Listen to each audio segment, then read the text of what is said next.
I earned my degree online at Arizona State University. I chose to get my degree at ASU because I knew that I'd get a quality education, they were recognized for excellence, and that I would be prepared for the workforce upon graduating. To be associated with ASU, both as a student and alum, it makes me extremely proud, and having experienced the program, I know now that I'm set up for success. Learn more at asuonline.asu.edu. At Arizona State University, we're bringing world-class education from our globally acclaimed faculty to you. Earn your degree from the nation's most innovative university. Online. That's a degree better. Learn more at asuonline.asu.edu.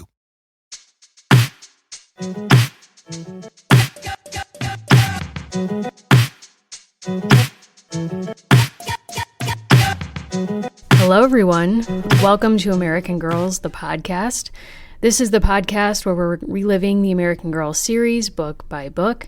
I'm Mary, and we are so excited to bring you an interview on this episode with a very special guest.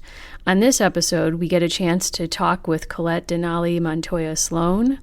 She is a member of the Pueblo of Isleta and a descendant of the Pueblo of San Felipe, and an all-star librarian archivist working in New York City at, among other places, the Lesbian Her Story Archives, where she works on spoken word and audio projects. She is also a proud member of the Indigenous Kinship Collective, and as you'll hear on this episode, she brings a really wonderful perspective to our readings of the Kaya books. She has a lot of great queer reads of the Kaya series and a lot of great insight to bring to, this real ride we've all been on together. It's also important for us to note that she is pretty famous on Instagram. You may already be familiar with her work. She is the creator of the @Inky Marina, INKYMARINA, Instagram account, where you can see her dolls traveling truly all over the world and visiting all kinds of amazing sites with all kinds of incredible fashions. So please check out and support her work on Instagram. And without further ado, it's our pleasure to bring you our conversation with Colette. We're so excited to have you on our show, and we're so excited to kind of hear your experiences with the fandom and with American Girl. So just before we get into anything, thanks so much for being here. Thank you so much for having me. I'm really excited. I've been listening for a while. I have to say I started with the Josefina episodes, out of order, because I'm from New Mexico, and we have Josefina and I have the same last name. Oh, that's so iconic. I mean, how do you feel about that? Well, when I go to the store and I give my rewards account information at American Girl Place, they're like, oh, like Josefina. Celeb status. I know, it's fun. Do you get a discount? Honestly, I feel like you deserve a discount of some kind. Sadly, no. Sadly. Wow. Like if you go in there and you say my last name is Parkington, they should actually tax you probably more just to redistribute something, but you deserve a discount. I mean, for everything Josefina went through, my God. Seriously. It's tough stuff. Well, I don't even know where to begin. There's so many things we want to ask you about. Allison, do you have a question that you want to start with? Yeah. So we met Colette, we've met, I think, a lot of our really fantastic guests through social media. And so we actually first connected with you online. And part of where I think you've been super helpful is from the beginning, you gave us some information about how to think about Kaya, right? And how to think about the Nez Perce. And so I'm wondering if you can give our listeners, it's also just so helpful to hear from you as a person who had a different relationship with Kaya, what that's like. Right. So there is also a Kaya in the room. Sometimes there's an elephant in the room. Today, there's a Kaya in the room. So, oh my gosh, there she is. Your relationship is up and close for the purpose of the visual of this podcast. But it was just wonderful to hear that you had kind of a long-standing one with Kaya. So if you could talk about that. Yeah. When I was a kid, I lived in Wisconsin. So almost everyone I knew had an American Girl doll. And I was always really left out because my parents were like, no, we're really encouraging Indigenous representation. And they also thought I would outgrow the dolls really quickly. And now my mom really rues saying that. She's like, my sister's like, you should have just bought her the doll. So now I'm almost 40 and I still have all my dolls. Respect. Thank you. But let's see. Kaya. I first wrote a letter to American Girl when I was about 8, asking for an ancestral Pueblo doll. I went to Mesa Verde and Chaco Canyon a lot as a kid, which are ancestral Pueblo sites. And I just thought it would be so cool to have a Pueblo doll. That never happened. We did get a Pueblo character in Josefina's book. Happy birthday, Josefina. But Kaya came out when I was already in college. I was working at Borders. And so I got to read the books early because, they came in the boxes and like they say, like, don't open them. But since Borders is now defunct, I think it's safe to say that. R.I.P. Borders. Yeah. But I still have my original Kaya books. And then my brother-in-law gave me this like fancy Kaya. Ooh. With the gilded edges. Oh my gosh, that's beautiful. So when Kaya came out, I was really excited. I was a little like, oh, why did they get Janet Shaw? I mean, I love the Kirsten books when I was a kid. But even at that time, I was like, why didn't they have an Indigenous author do this? But I got Kaya. She's right here. She's pretty old. She's had a haircut because her hair like got pretty messed up. And also like I made mine modern. My Kaya's name is Kateri. And the other doll next to her is my blue-haired Kaya, Avon. So I've been a collector most of my life, but almost all my dolls are Indigenous at this point. And I've sold off all the ones that aren't. Very cool. I'm wondering if you could take us back and maybe speak a little bit about your experiences as that 8-year-old girl writing a letter to American Girl. So maybe what is your sort of experience as an Indigenous person growing up, perhaps with not a lot of representation in what you're reading or the toys you can buy or the dolls you can buy, certainly. And so like, what was your interaction with American Girl previous to that? And kind of like, what was that landscape for you? Well, I first encountered American Girl at a Pizza Hut in 1988. They had this like box of giveaway books for Book It. So if anyone else remembers Book It. Of course, iconic. That was for listeners who are Gen Z, I guess, and don't have the benefit of that program. Wasn't this the program that you could do through school and you would get like a small Pizza Hut pizza if you read enough books or something? A personal pan pizza. Yes. Excuse me. Sorry. I'm showing I didn't have access to that program. I'm still upset about it. Someday I'll get over it. That day is not today, but I didn't have access to that. So through Catholic school, thanks again. But I'm happy that you did. Yeah. Well, I found this like Happy Birthday Samantha copy and I loved it. I remember really liking the twins and being really confused about the long underwear.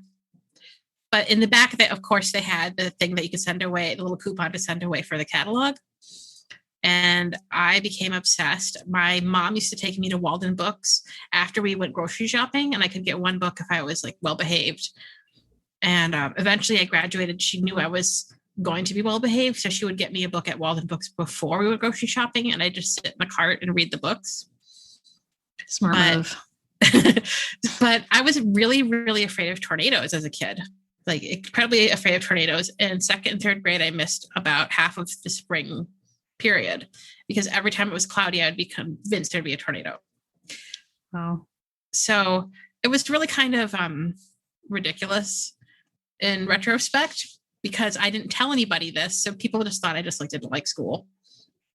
And at this time I was reading the Kirsten books and I was really strongly affected by, I think it's her birthday book where they end up in the root cellar. Mm-hmm. And so I decided to read the rest of her books. I didn't read them in order because I would just grab what was ever at Walden Books, which is also kind of a throwback bookstore reference. I love all of your throwback book references. But Singing Bird really distressed me as a kid because when we would play American Girl games with the kids in my class, they would always make me be Singing Bird.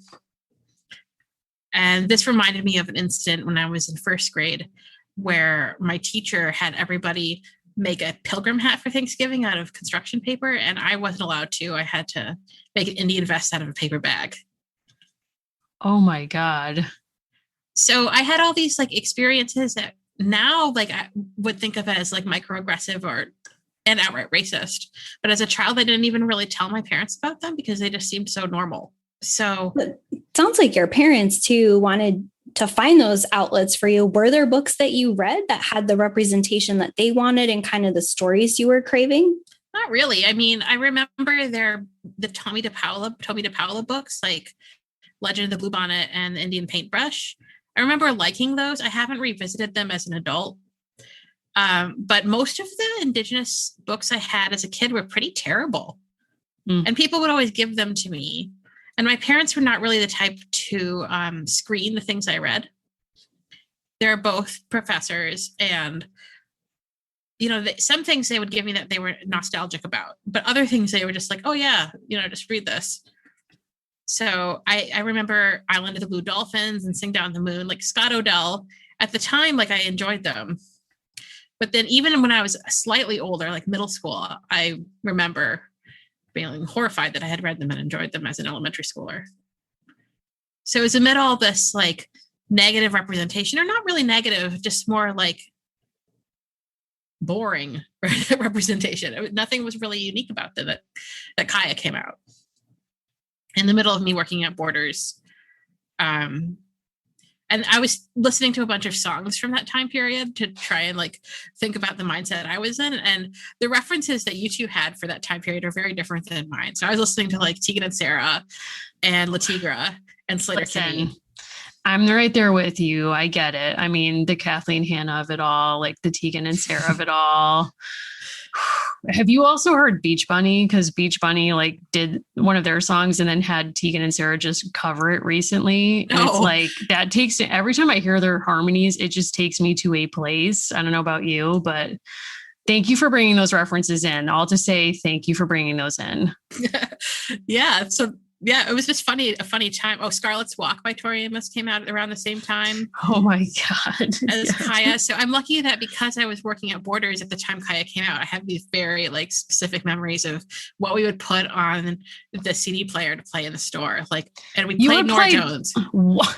I was going to say my memory of like a Borders or even Barnes & Noble now is like, they kind of play teen stuff like Nora Jones. No shade to Nora Jones, like very talented, whatever. But I mean, were you dropping Tori Amos on people at Borders? What?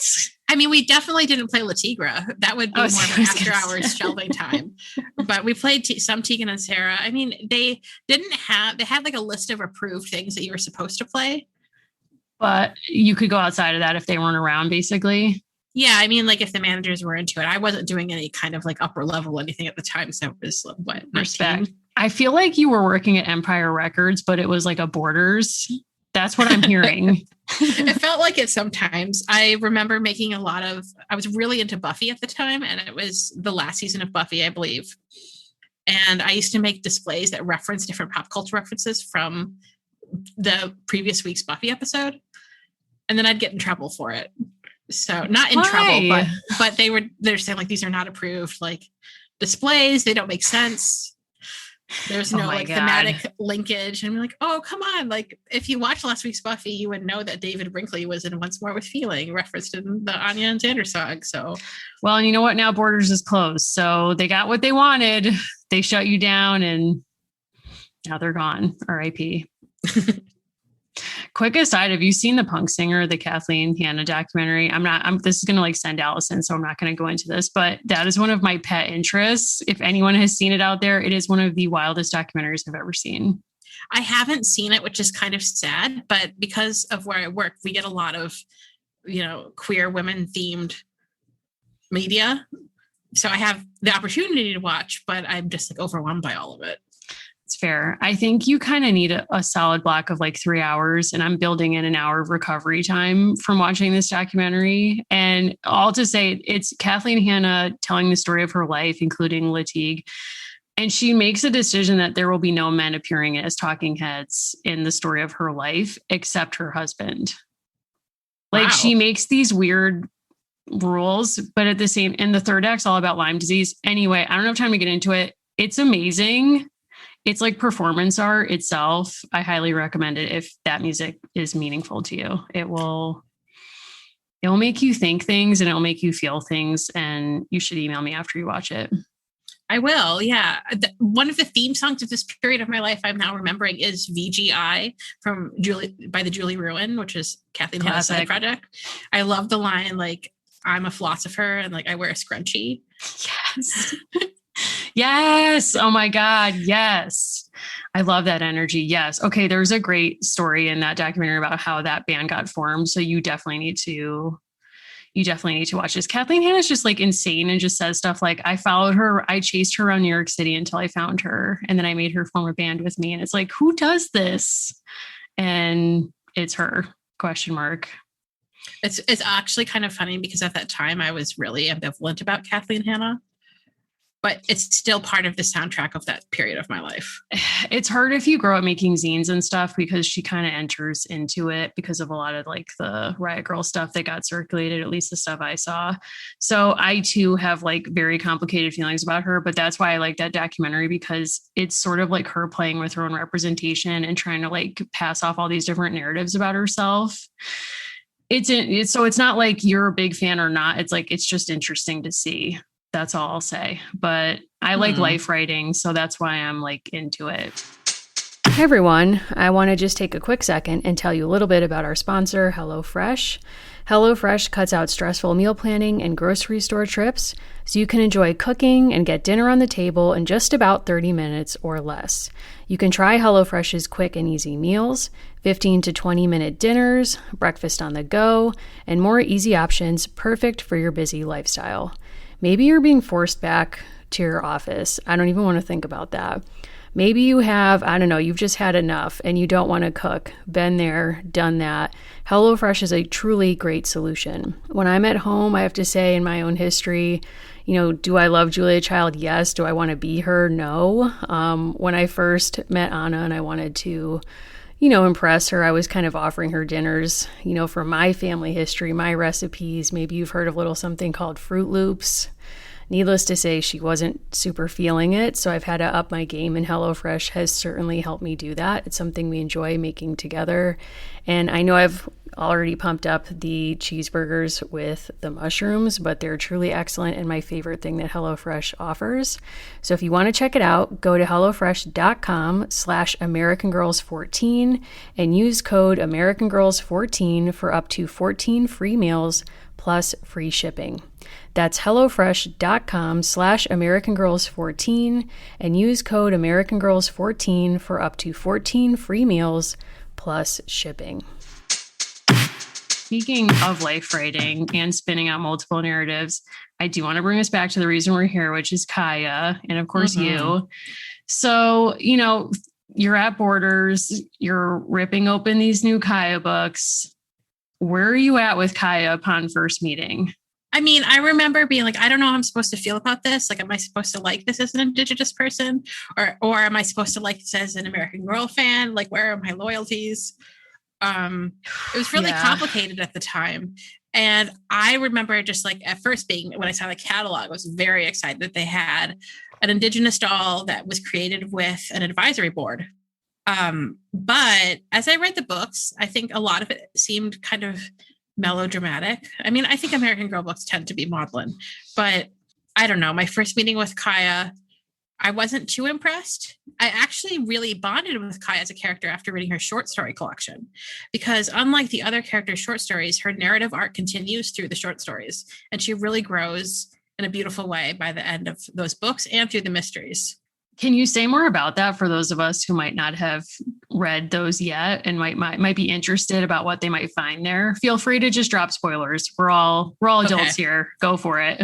Well, I think that in one of them, she actually takes on Swan Circling's name. And that's, it's later in her story. I believe that the short stories come between the two mysteries. I don't remember because I've been rereading the books along with you and didn't reread the short stories because I don't know where I put them. But I remember that writing a review of the books and thinking like, this is incredible. None of the other books, like the other American Girl series, really have this like fluid arc the way that Kaya's does. I wonder, like, in terms of what the planning from the brand perspective was, because I kind of thought reading the books that something they would resolve, or at least we would get to witness, is her taking on Swan Circling's name. And we never get that. It's sort of gestured at. So I wonder if like that was planned from the start to kind of allow a space for her to kind of attain some of these like maybe life cycle transitional moments that kind of add depth to her character, as you said. Yeah, I wonder about that. The first mystery came out, I believe, in fall 2005, right when I was taking my Kaya doll Kateri to Ukraine with me. And she and I had a wonderful adventure, but I brought the book with me. And I remember this very clearly because they released a purple and red outfit to go with the mysteries. It was like the American Girl, like Girl of Today mystery outfit. And I was reading the book with Kaya on my lap on the plane to Amsterdam. Okay, I was going to say, like, did you think you were just going to subtly drop that you brought Kaya to Ukraine and we weren't going to ask for a follow-up question or for more information? Like, I need to know, what was this trip? How come Kaya got to go and I didn't? Like, explain. I spent time in high school living in Ukraine. And then when I was an undergrad, I was a Ronald McNair Scholar, and I got funding to go and do my undergraduate thesis research there. Oh, wow. That's so cool. So at that point in my life, like, I'd already been taking photos of my dolls through the fandom. And I thought, I've seen other people do these albums where they bring their dolls to like Walmart. Wouldn't it be fun if I brought Kateri to Ukraine?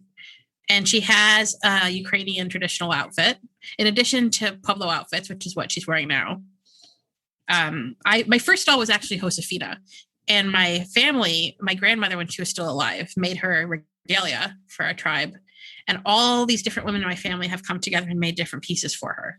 So wow. That outfit is very special to me. Unfortunately, my Josefina was from my girlfriend at the time. So she's been sold. But the outfit is very special. Oh my God, I love that. So Josefina is not in the office. For those of you who don't have the visual, Josefina is truly out. We don't know her. We don't know her on this podcast. She's gone, but... Yeah, I gave her to someone in the neighborhood. That was nice. So she's living her best life, just not with me. I think it's really beautiful, though, that you have that garment that your grandmother made and other women in your family have come together to make other pieces, like thinking about things that count as historical practice or as kind of text in and of themselves, like to have those memories sort of like inscribed in those objects that even maybe when you see them, it makes you feel things or things or remember things. Like, that's so special. Yeah, it is. And I think that kind of sentimentality about objects is what led me to become an archivist in the first place. So when did you make that decision? When did you know you wanted to be an archivist? When I was in middle school, I went to this alternative middle school that was for kids who, weren't really succeeding in the traditional school structure for whatever reason. And we did projects all the time that were self-led. And I did a project where I made subject headings for a National Geographic collection that we had in our classroom. Oh my God. You did that as a middle schooler? I thought it was so fun. And wow. It doesn't make any, there's no surprises that I became a librarian and archivist. Are there librarians or archivists in your family? I don't think so. My uncle by marriage is a librarian. Okay. But I feel like my queer family is really my fellow archivist family. So I work at the Lesbian Herstory Archives, which is this like really great intergenerational space of professional and non-professional archivists. It's just a really cozy community archive.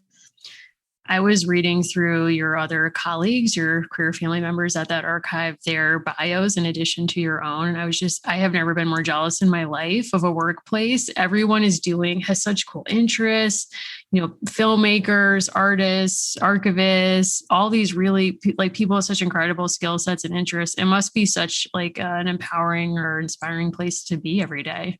It's a joy. And actually I have occasionally had American Girl things delivered there just because New York's postal system is a little special. And I have opened dolls, brand new dolls in the archives before, and all of my colleagues and the interns are joyous with me. And so many of the interns also have experience with growing up with American Girl too. So that's always really fun because we have this magnet of one of my dolls. I'm with an audio coordinator, and there is a photo of my doll Inky with Julie's cassette player and Audacity on her little laptop, digitizing lesbian oral histories. Wow. And that photo is on our fridge, and people are always like, what do we have this like doll photo of the archives for? So then people learn about my obsession with American Girl. That's so cool. It's so funny, but I'm really fortunate to work there and to be able to combine all these like different facets of my identity. That's amazing. I hope some of our listeners come and check out the archives and maybe kind of explore some of it, because we have a lot of listeners who also have a ton of really cool interests and research projects. And I wish more people knew about your archive because you have such really cool collections there.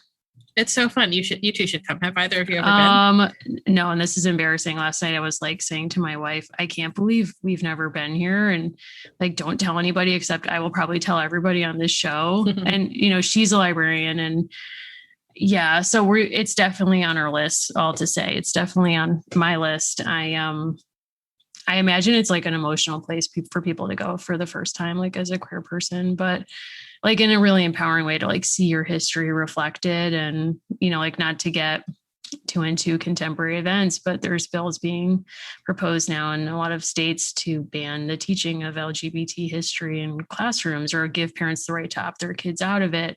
So just to have like a space where people can go and that's not open for debate, and it is like the mainstream in that space, like that's so special.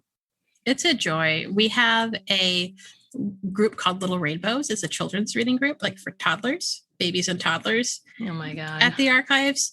And I just think that's the coolest thing because that never would have existed when I was a kid. Wow. Oh God. Okay. I'm trying to hold it together here. I watched an episode. Do you guys know the show Making It? So I love like crafting. Don't get involved in this. But basically it's a show where like people make crafts, and Amy Poehler and Nick, what's his name, like host it, and like everybody wins. So it's not a show for people who actually like competition. And there was a girl on the show who was raised with two moms and basically was like, I was bullied through school for this. And then she made a family portrait of all of them as collage. And at the end of it, I was like, but yeah, I mean, that sounds like such a special place. So it's really cool. And thank you for sharing kind of your experience of it, because that's also special. But I'm wondering, when you talk with your colleagues there about American Girl, I imagine you all come from different backgrounds. Does it kind of provide a common language for different experiences you all had growing up, or different stories different kind of hot takes you had on American Girl? Yes, because we've definitely done those like BuzzFeed quizzes that are like, which American Girl are you? And then we always debate like which one was the gayest. And we decide that all of them are gay, just in their own way. Respect. Yeah. I mean, do you think Kaya is part of that conversation? I definitely think Kaya could be Two-Spirit. Yeah. So can you talk about that? Because I saw that I know you identify as indigio-queer, and I'm wondering if people who have listened or have not heard that term, but to me, like the Two-Spirit way of knowing is so special. And I feel like if people had access to that knowledge in like other communities, I think it would really open up or diversify how we think about queerness.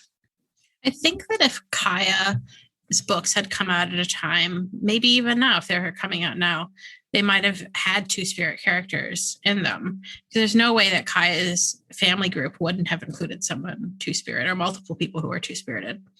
So Two-Spirited is a kind of umbrella term for people in the LGBT community in an Indigenous context. There's more nuance, a lot more nuance to it, but I don't think it's really like appropriate to share outside of Indigenous community. So I've always used the term indigiqueer just because it's kind of jaunty, and my community doesn't necessarily use the term Two-Spirit. So while I do identify as a Two-Spirit, I don't always use that term, and I typically use indigiqueer instead. It just sounds more fun. Not more fun, but it sounds fun. It does sound fun. Well, thank you for offering that kind of explanation. That's really helpful, I think, especially to people who have not maybe encountered it in life to date. But yeah, I love thinking about Kaya as part of that conversation, and that, you know, like you offering that her family would have included someone who identified as Two-Spirit, or we would think of in that way, perhaps. I mean, where is Janet Shaw in this conversation? Like, is that something that's lost in having Janet Shaw write these books? I don't know. I mean, because I definitely can see like a much later down the line romance between Singing Bird and Kirsten. I think that would be cute.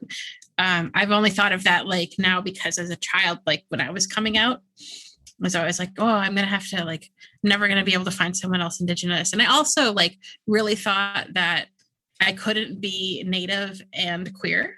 I thought those things were mutually exclusive just because I had never met someone who had an intersecting identity in that way. Was there any pop culture for you that offered that as a model? Or I would don't you think so. how and when did you maybe encounter it in the world? Was it meeting someone else who identified that way? Yeah. The first time I met someone who was Native and also queer was in college. And then now I belong to this collective, the Indigenous Kinship Collective, and most of us are queer. And it's the most joyous period of my life because I feel so seen and I see myself reflected in all the other femmes in the group. That's awesome. Do you want to describe a little bit what the collective is for folks who don't know? The Indigenous Kinship Collective is a group in New York City, and it is Indigenous femmes and women. And we do a lot of activism and mutual aid and other education. So we have all kinds of like different things that we do. And everyone in the collective is so incredible. And I'm always feeling like, what am I doing here? Feel a little bit like of imposter syndrome sometimes, but everyone's so supportive. And it's amazing because I finally feel really truly supported by a community of people who share my identities. And I think that world is something that we experience pre-contact. And I really see that in Kaya's world. And I love that. I mean, like, obviously, the world of Kaya through the eyes of Janet Shaw, there are many flaws.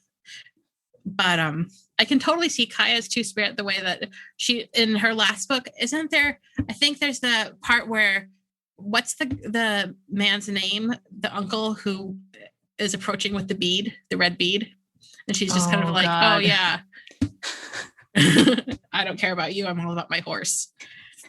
That's a perennial American girl mood. I don't care about you. I care about my horse.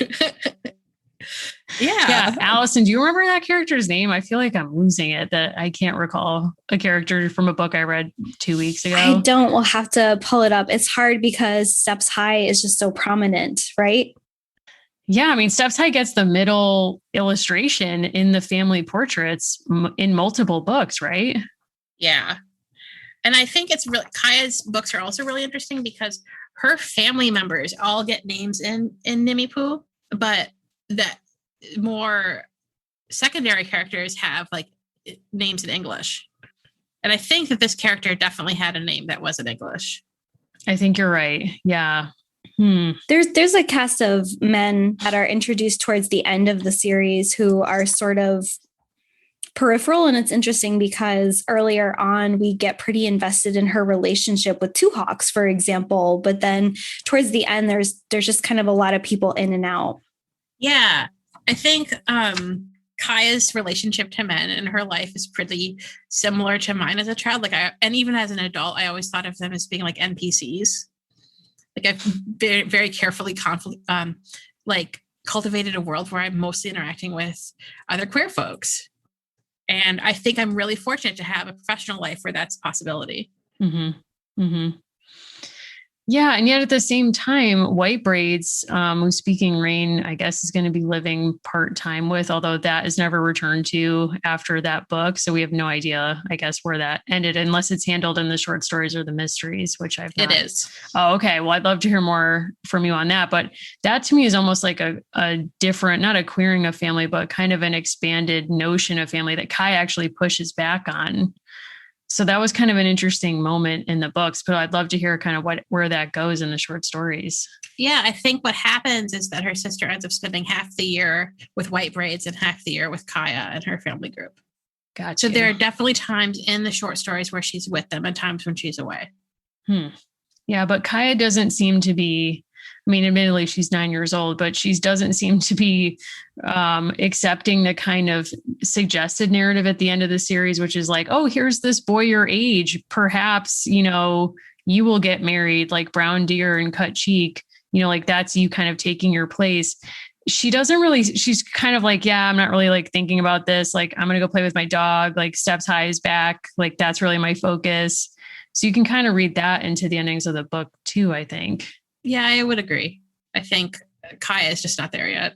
No. And it also seems too like Janet has kind of really inserted a sense of the nuclear family into Kaya's family and world, which also seems interesting and sort of odd. I don't know if you want to like speak to that.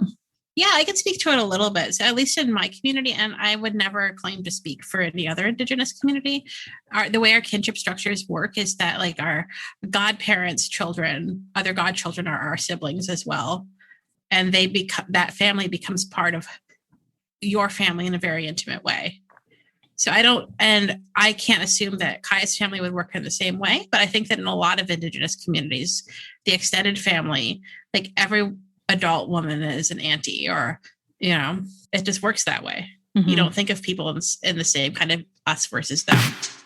All right, everyone. It's really a thrill to get to talk to you for a hot sec about Magic Spoon. Now, recently, one of my really good friends, Tanya, hey Tanya, dropped into a group text, basically a demand, a call to action for all of us to take a BuzzFeed quiz about what aura we are. I got pink, don't know what that means. However, one of the questions asked, what is your ideal breakfast food? My answer has always been and will always be cereal. And as I've gotten a little older, I at least try to pretend to eat healthy cereal, and Magic Spoon is truly a great option. With 0 grams of sugar, 13 to 14 grams of protein, and only 4 net grams of carbs in each serving. It's only 140 calories a serving. That's never really stopped me though. It's keto-friendly, gluten-free, grain-free, soy-free, low-carb, and GMO-free.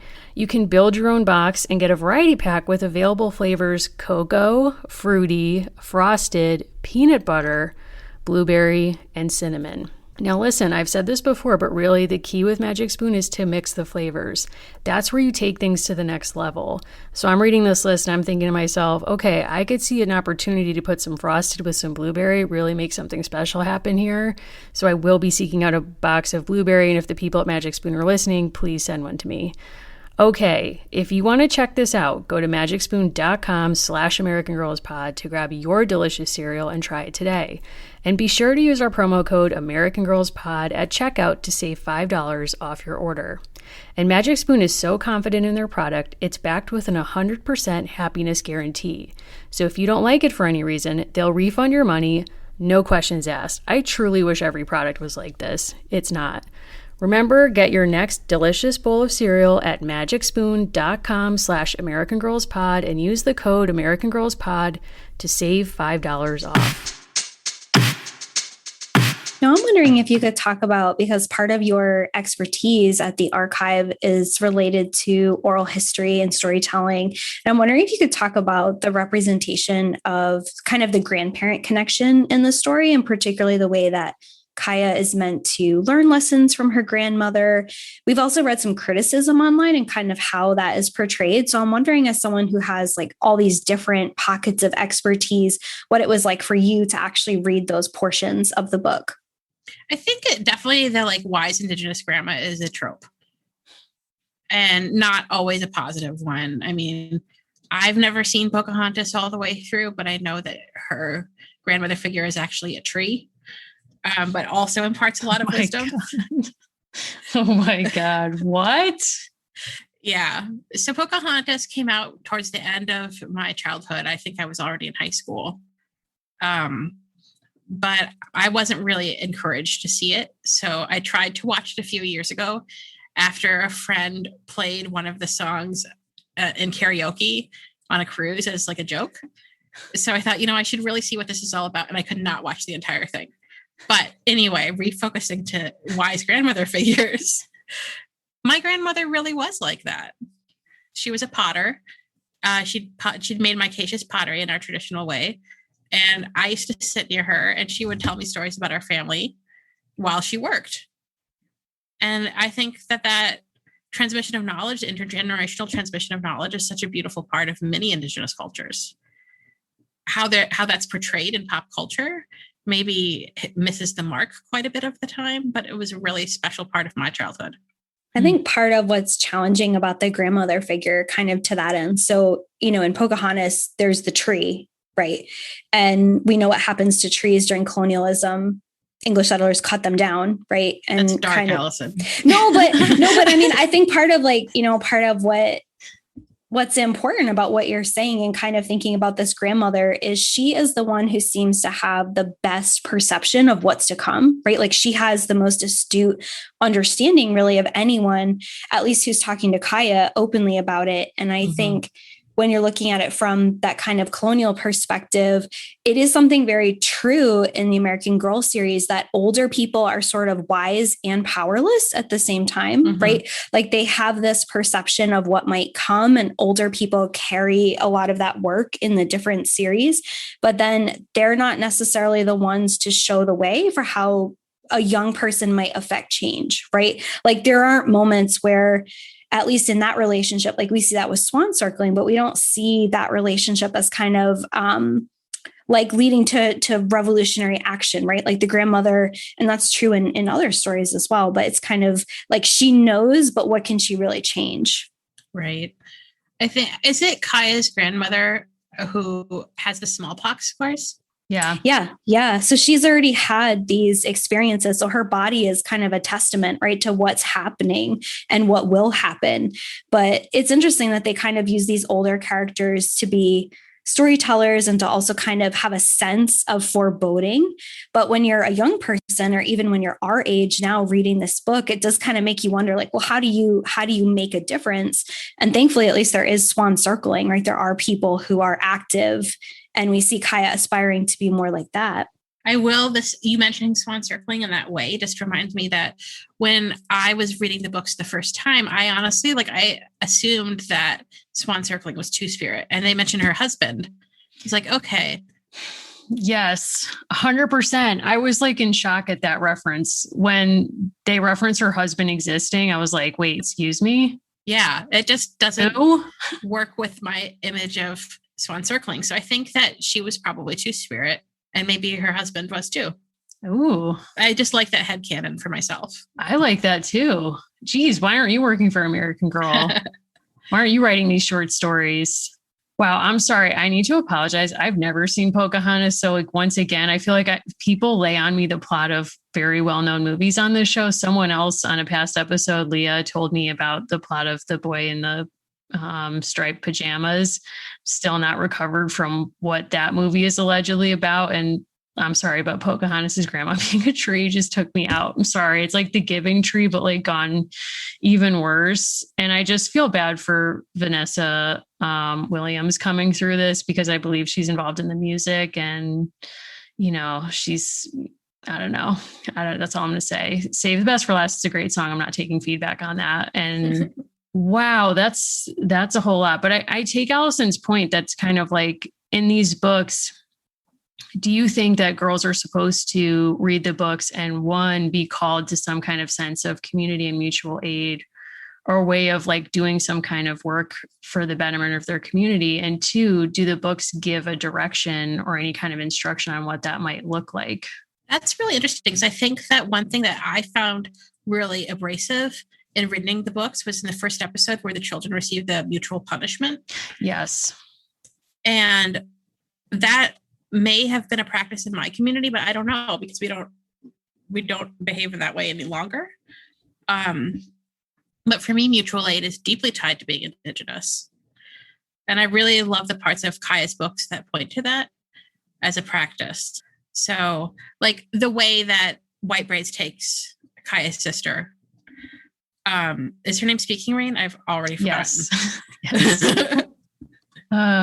Yeah. But that's a great point. And I just kind of wonder, I read a newspaper article from the year when Kaya was released, and they took a bunch of Kaya dolls to the Nez Perce community and went to a school and gave a bunch of Kaya dolls to a bunch of girls in this school who were 9 years old. And I think I just keep returning to that image of these girls collected in their school gym, and it's almost like a rally, and they're almost like Oprah, you get a Kaya, you get a Kaya, everybody gets a Kaya today.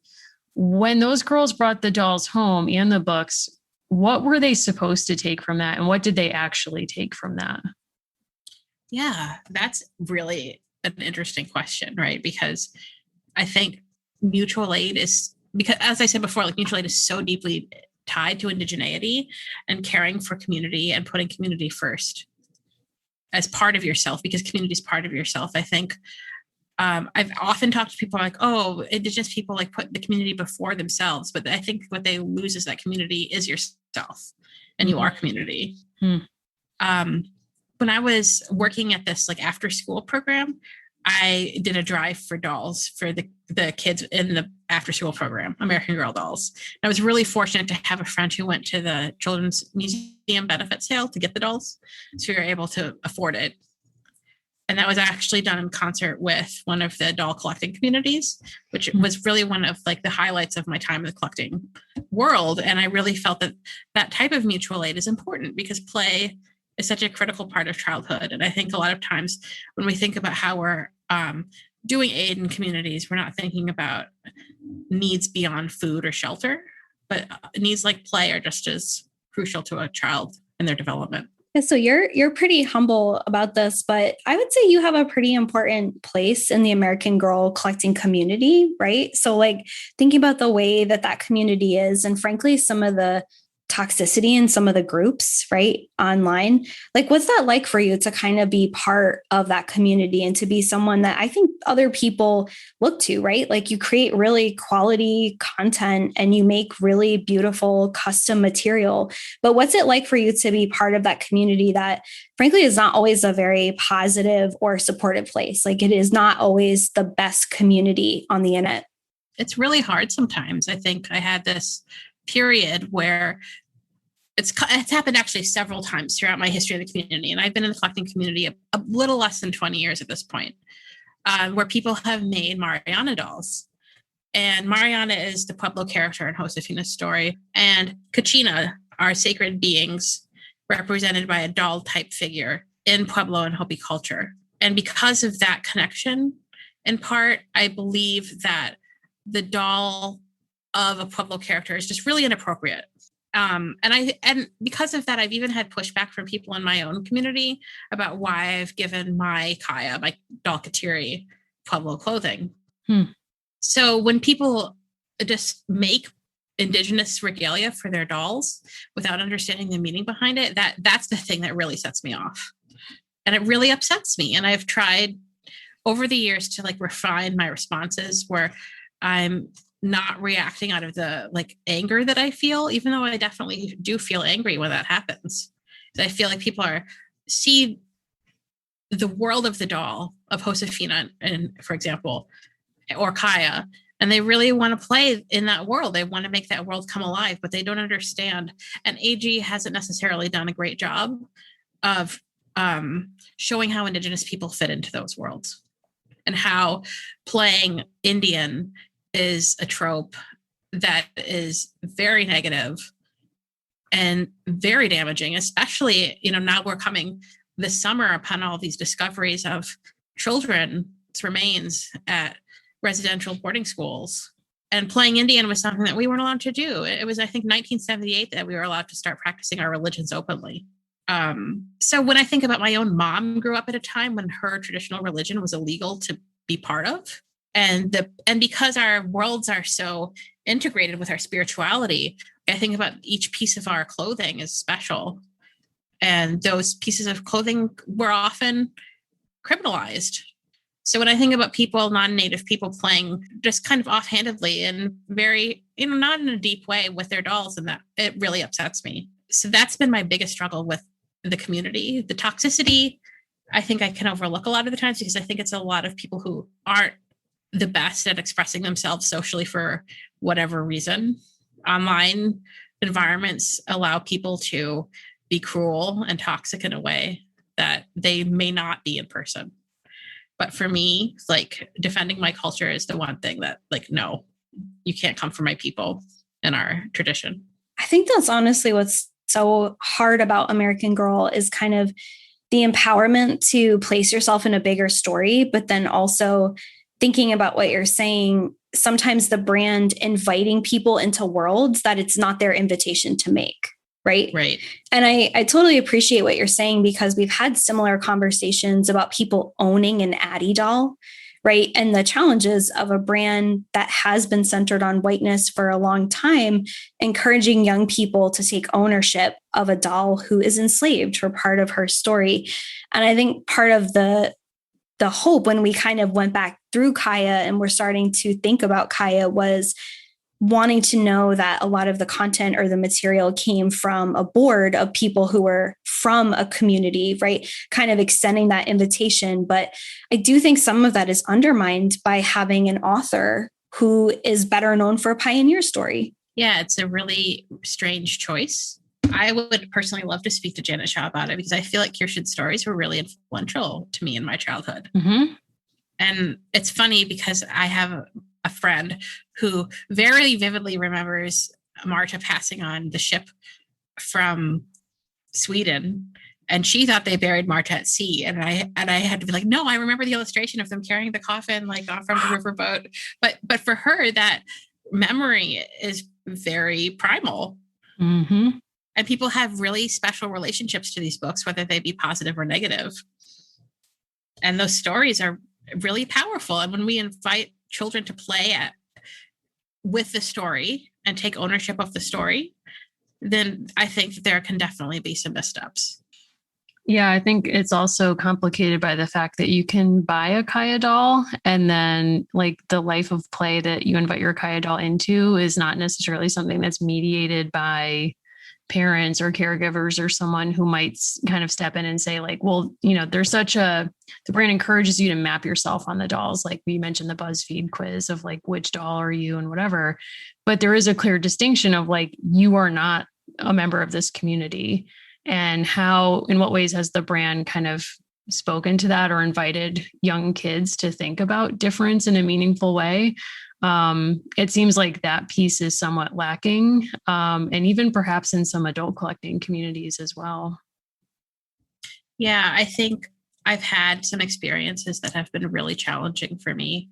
There was a situation where a pattern maker created a pattern of traditional Pueblo clothing, not realizing it was sacred, or maybe she did realize it was sacred. We never had a conversation because when I called her on it and on her blog, she deleted everyone's comments and even deleted the post itself. She said like she was defending herself because she believed she was making this pattern and that she would donate the proceeds from the pattern to some Indigenous cause.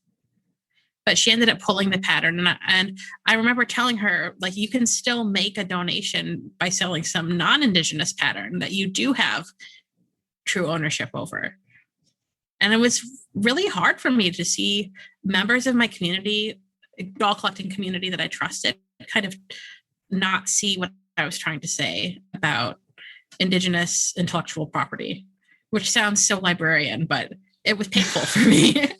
I can only imagine. And I'm wondering kind of how do you take care of yourself in those moments when you're online and you're part of a community conversation, a community that has meant a great deal to you, and people who have been your friends and allies don't understand or see what you're saying in that moment when it's a deeply personal issue?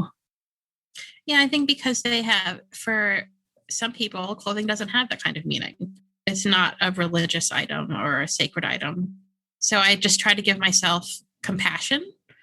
But I'm also, not afraid to say that I am very angry inside when that kind of thing happens. That's important. A lot of people are afraid to admit when they feel anger. And I think that's to the detriment of people's ability to have meaningful communication. I think productive anger is a great thing. Mm-hmm. Oh, yeah.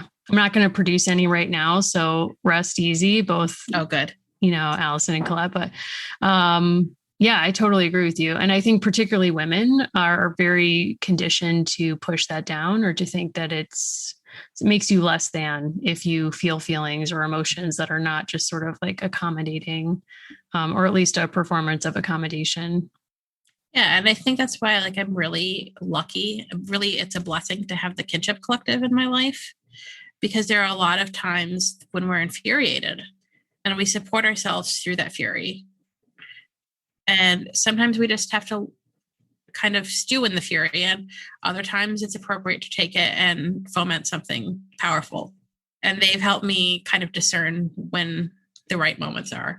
And they're also really great because they've made things for my dolls, which I love. What are some favorite items that you've received? Well, my friend Karina, who is actually on Project Runway, she was the winner of the American Girl Challenge. Yeah, she's a member of our collective, Karina Emmerich, and she made my Kateri a ribbon skirt. Oh my gosh, that's amazing. So I really treasure that item, especially now that Karina has just dressed Deb Holland for the cover of In Style. So I feel like Kateri and Deb Holland both have pieces by Karina, and I feel very blessed to know her. Oh my God. I feel like I'm in an episode of Antiques Roadshow. Like, guard that with your life. Oh my God. That's amazing. And then my friend Regan, who's this incredible Indigenous educator, they also have this Kaya doll, who's Lil Regan. I can't remember Regan's small version's name, but they have the same eyeliner. And my mom's actually making their doll a ribbon skirt in their signature red and black. Wow. That's so awesome. Yeah, I love it. And I'm just so touched that my community, actually the first 6 months that I was part of the collective, I didn't tell them about my connection to the doll world. So I was embarrassed about it. Even though I'm not shy about it in other arenas of my life, it was such a meaningful place for me that I was almost afraid to say like, hey, like I take dolls around for photo shoots all over the world and I have a blog. But everyone was so welcoming and they all love my dolls and they ask about them and it's great. That's something I wanted to, you bring up a really great point. Is something I wanted to ask you about, which is you spoke earlier before very eloquently about the value of play for children as like a basic right. And I'm kind of wondering what play does for you as an adult, or if you want to speculate why it's meaningful and important for adults to still play. I think it's a way to reparent yourself because I think everybody has regrets about the way they were parented, or most people do. And I see a lot of fellow collectors really getting a lot of joy out of it. And it's so fun. Like I was at Olympic National Park with Inky, who's my main doll, about a month ago. And I was hiking on the trail to Merrimack Falls with my friends, and all kinds of people were stopping us and just smiling at the dolls, and kind of women nodding knowingly, kids, parents pointing out like, hey, there's an American Girl doll. And the girls would just kind of go like, oh. But I love it. I love the connection that I get from other people, whether it's, admonishment or joy when I'm out in public with my dolls. I was on Cape Cod near Truro, and a little kid came up to me and said, is your doll real? Oh. And it was the best question. I was like, yeah, my doll is real. And I don't know what that child meant by real in that moment, but Inky was definitely real. Oh, wow. That's so powerful. Though the idea of like reparenting yourself. Wow. Whew, you just like made my head explode. But that's so true. And I think also just like as a source of joy, like that's so special and it's so needed, for everybody, no matter your circumstance. It's so fun too. Like when I brought my dolls to Ukraine many times because I go back and visit whenever I can. And my family there also love my dolls. And my friends kind of think it's a little kooky to like take dolls out and photograph them in public all around the city, like in front of the Lenin statue and by the old Soviet amusement park. But I think it's fun. So I don't really mind it anymore. And I think one question I get often from people in the collecting community is like, how come you're not scared? And at first I was scared, but now I'm happy to do it. I think what's so funny is when the brand started, you look at the old catalogs and it's literally dolls at a 90-degree angle, like sitting in an L shape. Yes. And now it's so interesting to see the fact that the brand has finally just kind of owned that the best content creators are their own fans. Right. Mm-hmm. So like spotlighting the work of people like Sydney Paulson, who's on Instagram as 5 hens and a cockatiel, like actually just using her work for the 35th relaunch, I think was so brilliant because she talks a lot about how these dolls are part of her art and part of who she is as an adult. And then just actually coming full circle and having the brand feature that as opposed to hiring a different commercial photographer, I think is really cool. I think Sydney is fantastic. One of my favorite, I guess not really possessions, is digital. Sydney and I met up in New York a few years ago, and she took photos of Inky, and I was just like, "Oh my gosh, Inky's a model! Like she's got these photos in Central Park with Sydney's doll Sperry, and they're fantastic." And I think it's amazing that Sydney has really done that. I think I'm a particular fan of Sydney's photos of Z in Seattle. I love them. They just make the dolls so alive. And Sydney and her mom have this incredible talent. I'm really happy they've shared it with the community. Yeah, when she started doing surfing photos, that's when I realized I had to pay a little bit more attention because I honestly, I would love to say, I don't know how she does it, but I look at all of her work and she actually shows you how she does it, which I think is even cooler because you see her and her mother and other times her father, like all kind of staging these amazing photos. And I love that she's very open, that she doesn't just snap these shots. It takes her hours and hours. And I think, like you're saying, it's kind of inviting people to say, like, you too can take your doll or whatever it is. I just bought a Steps High. So I think Steps High might go outside at some point. And it's like, you too can do this. And if it's something that you enjoy doing, you don't have to worry about what others think around you, because you look at someone like her online following is amazing. Like, she makes so many people happy. Yeah, I think she's a true source of joy. Absolutely. Her Ferris Bueller's Day Off montage was very impressive. Very impressive. She's so good at bringing these stories that are so deeply connected to our childhoods to life through dolls, and I love it. What are some other, artists and makers in the community that you want to shout out or have people check out if they're new to it? Well, if I get a lot of questions about like how people's kayas can appropriately wear Indigenous clothing or other dolls can wear Indigenous clothing. So I have to shout out my friend, Christina, who has a little company called Good Medicine, and she makes ribbon skirts and moccasins and other things for Indigenous dolls. And I think they're stunning. She even is patient with me where I'm like, well, can you make one with this fabric? I'll ship it to you on her reserve. And she makes beautiful clothing for dolls. Yeah, definitely Christina. I love her work. Awesome. Well, I was just going to ask if you had any recommendations for further reading or side reading on all of these topics, whether it's kaya or collecting or sharing your work online or anything like that. Well, I would say that if you're a kaya reader, you have to read The Sea in Winter by Christine Day. It's a beautiful book about an Indigenous girl who's recovering from a ballet injury, and she's really grappling with big emotions not in the same way, but it's similar to the way Kaya does. She's reckoning with change. And I love that book. And I wish it was a book that had been available to me when I was a middle grade reader as an Indigenous girl. Also, Ancestor approved Intertribal Stories for Kids. That's a great one. And I also, have to shout out Melinda Lowe. I'm really excited that you did an episode on her latest book on your Patreon, but I think that Ash is really a fantastic book for queer girls too. I can't wait for the day when American Girl does the queer main character. Totally agree. Yeah. Sorry, I don't know what is going on here. Something exciting. Something just crashed. I don't know if it was my neighbors upstairs. Let's hope it was. Sorry. I live in an apartment life. You know how it goes. Yeah, I'm a New Yorker. My neighbor likes to vacuum at 10 p.m. at night on a weeknight, just casually, because that's what everyone wants at 10 p.m. at night when you're winding down. I just felt something crash, and I'm hoping it's upstairs. Do you have cats? I don't. My wife wishes we did, but we don't have cats at this time. But we're trying yeah, they're chaotic from what I've heard. My god cat, I do have a god cat, Raymond. He did not appear yet. He's actually right in front of the computer. You just can't see him. He's off camera. Ray. he's actually scared of the Steps High. So I have a story about my cat Clarabelle. I keep all my dolls lined up on this, one of those IKEA Expedite units.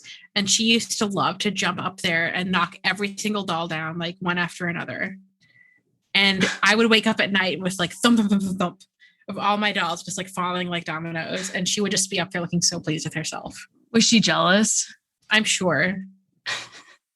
Ray has that kind of energy. Allison has a couch where she keeps her dolls, and Ray tries to sit with them, and it's fraught. I mean, I don't know where this is going. Now I'm concerned that that's the escalation that we're leading to. Ray's just going to push all these dolls off the couch. That's not quite the same level of fall. So I think that they'd be okay. I think they'd be okay. Yeah. Yeah. My cat Tucker really likes Inky's bed because she has a whole bedroom in the corner of my room. I love it.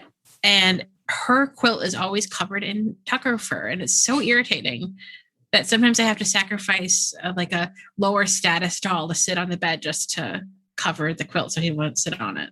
Wow. What a time to be alive. Allison, are you just dropping that you have Casually Steps High there with you, or is it en route?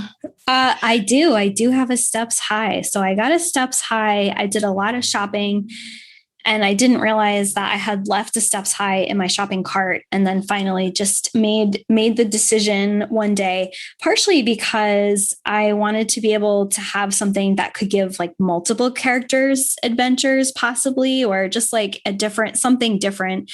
You know, I've owned doll beds. I've owned all different kinds of like different accessories. So I thought I've never owned one of the pets. So this would be something different. That's really fun. Steps High is a great one. I sold my Steps High in the neighborhood. Nice. At Starbucks. And the person who bought Steps High texted me and said, "How will I know which one is you?" Oh and I said, "I'll be the one with the horse." Yeah. That'll do it. So my wife likes to say that to me whenever I say something really oblivious. She said, "Colette, I'll be the one with the horse." Yeah. Oh my God. I love that so much. Oh my gosh. Yeah, but your recommendations are awesome. You hopefully could see me writing all of them down. Melinda Lowe is incredible. If you've not had a chance to catch our Patreon episode on the Last Telegraph Club, do check that book out. It's really good, as is all of her work. Thanks for reminding us of that as well. Yeah, I think that we're really lucky to be living at a time where there's like LGBT lit for kids and young adults. I think, not to knock Annie on my mind, but that was really all that was available to me when I was coming out. Although now whenever I go to the Met, I'm always like, I wish someone would kiss me under the choir screen. Oh my God. You just have to tell your wife you'll be the one with the horse. You know? Oh my God. Yes. Or the one with the inky, right? I mean, whichever shoot, whichever one fits that particular day. Oh my God. I've taken Inky to the Met many times, but I've never gotten her with the choir screen because it's so big. It just like doesn't work. No, you have to know your scale, whether you're 18 inches or 59 inches. In my case, you have to know. Wow. You got to know your angles. You got to know your scale. Now, Colette, if people want to follow you, I know that you have a few different places where you post and you share online. If people wanted to do that, what would be the best place to find your work? So I'm at Inky Marina on Instagram and blog.inkymarina.com on the web. There's also a Junior Ranger blog just about Inky's adventures in the National Park Service, and that's juniorranger.inkymarina.com. Oh my God. Iconic. Yeah. Wow. Big Inky fan. I knew about Inky before I knew that you were part of this fandom. Oh, that's funny. I actually was at American Girl Place, the old one. And one of the photographers at American Girl Place came up to me and I was like, "Oh my God, is that Inky?" Oh my God. Celeb sighting. I know, it was the first time like that I'd been recognized and it wasn't even me. Did Inky play it cool, or, I mean, how'd they handle it? I think Inky was pretty chill. I think she's pretty used to notoriety at this point. I used to have this like ridiculous series on her blog when it was still on LiveJournal, where I put tinfoil around her wrist, around her hand, and called it Inky's Iron Fist, and she would smash things related to capitalism. But then I realized my audience and like kind of let that one die down.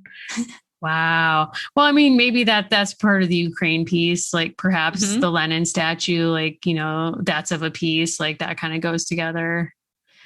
It does. Wow. I had a friend repost one of my Inky in Ukraine's photo stories in a collecting community she belonged to, and she was told to take it down because the Lenin statue was too political. My God. Listen, Inky doesn't shy away from that. That's what you have to accept. It's true. And Inky's Indigenous too, which a lot of people think, like the number 4, most people make her East Asian. Inky's also East Asian. She's Nanai. She's from an Indigenous group on the Amur River, and she's very proud of that. Don't try to box Inky in. Don't try to tell her she can't pose with the Lenin statue. It's true. She's currently face down in the laundry basket, but I'm sure she would be thrilled to beat you too. I mean, face down in the laundry basket, that feels like some real 2021 cosplay. So it feels like once again, she is, you know, captured the moment and is speaking to our times. It's true. Well, thank you so much for sharing your time and your talents with us. Before we go, one last thing, we do make recommendations of pop culture, things we enjoy. Do you have anything you think our listeners might enjoy? I think, well, I have to say I'm really enjoying Fiona Apple's Renaissance. It's impossible not to. Yeah, she was my go-to in high school. And now that she's come back, I'm just like very thrilled with that. Even though it's already been a year, I would recommend revisiting her entire, you know, discography. Yes. And, I've gone on a journey with her because I had to forgive her for that criminal video not being an accurate depiction of what high school would be like. But you didn't ride around naked with your friends? No, tragically not. That did not happen to me. Also, DARE, similar way, like nothing happened in high school that DARE prepared me for. Like no one offered Allison and I like literally anything, like nothing. Anyway, but Fiona Apple's album is awesome. So yeah, her entire discography is amazing. She is truly something. That's a great rec. Well, thank you so much for being here. This has been such an awesome conversation. We really appreciate you taking out the time to be with us. Yeah, thank you both. It was nice to talk to you. Thank you. All right, everyone. Thank you so much to our guest, Colette, once again for sharing all of her time and talents with us. Please check out her work at Inky Marina on Instagram. You can find me at Mary Mahoney123 on Twitter and at Mimi Mahoney on Instagram. I love hearing from everybody. I so love the conversations that I get to have with this really great community. You can follow Allison at Allison Horrocks on both Instagram and Twitter. You can follow the show at American Girls Pod on Instagram and at A Girls Pod on Twitter. You can find us at www.americangirlspod.com, where you can check out past episodes, visit our merch store, where we're also featuring art by some of you, some of our wonderfully talented listeners. We do so appreciate everyone who's contributed to the show, everyone who subscribes to the Patreon, and everyone who just listens and tells a friend to check it out. We so appreciate you. We hope you're doing well. Thank you so much for listening, and we'll see you on the next episode.